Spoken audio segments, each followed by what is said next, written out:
ஹரி ஓம் friends, ஹிஸ்ட்ரியிலேருந்து டிஎன்பிசியில் கேட்கக்கூடிய தமிழ்நாட்டின் பண்டைய நகரங்கள் என்ற தலைப்பில் நம்ம காஞ்சி நகரத்தை பற்றி பார்க்கலாம் வாங்க.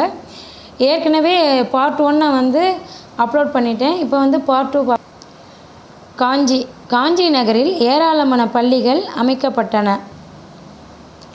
நாலந்தா பல்கலைக்கழகத்தில் பயின்ற சீன பயணி யுவான் சுவாங் கூடுதல் படிப்பிற்காக காஞ்சியில் இந்த கடிகைக்கு வந்திருக்கிறார். நகரங்களில் சிறந்தது காஞ்சி என்று கவிஞர் காளிதாசர் கூறுகிறார்.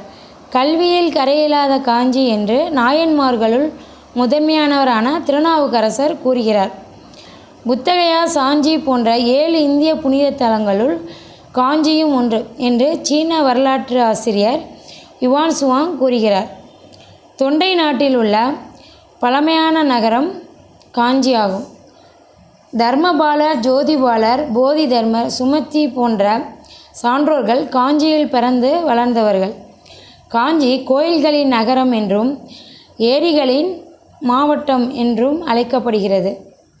பல்லவ மன்னன் ராஜசிம்மன் கைலாசநாதர் கற்கோவிலை கட்டினார். அது எங்கே இருக்குன்னா காஞ்சியில். பௌத்த துறவியான மணிமேகலை தன் இறுதி காலத்தை காஞ்சியில் கழித்தார். சோழ நாடுனா சோறுடைத்து, பாண்டிய நாடுனா முத்துடைத்து, சேர நாடுனா வேலமுடைத்து, தொண்டை நாடுனா சான்றோர் உடைத்து. புகார் துறைமுக நகரம், மதுரை வணிக நகரம், காஞ்சி கல்வி நகரம் என்று அழைக்கப்படுகிறது. சேர நாடுனா எதுனா கோவை, நீலகிரி, கரூர், கன்னியாகுமரி மற்றும் இன்றைய கேரள மாநிலத்தின் பகுதிகள் தான் சேர நாடு. சோழ நாடுனா திருச்சி, தஞ்சை, திருவாரூர், நாகை, புதுக்கோட்டை. இது சோழ நாடு. பாண்டிய நாடுனா மதுரை, சிவகங்கை, ராமநாதபுரம், திருநெல்வேலி, தூத்துக்குடி. தொண்டை நாடு அப்படின்னா காஞ்சிபுரம், திருவள்ளூர், தர்மபுரி, வேலூர், திருவண்ணாமலை, விழுப்புரம் மாவட்டத்தின் வடக்கு பகுதி.